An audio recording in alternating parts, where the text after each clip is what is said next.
أعوذ بالله من الشيطان الرجيم. بسم الله الرحمن الرحيم.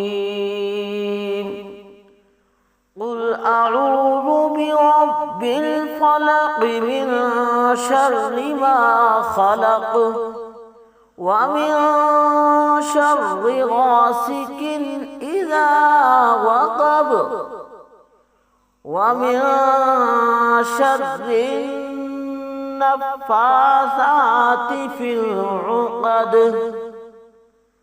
ومن شر حاسد إذا حسد ومن شر حاسد إذا حسد.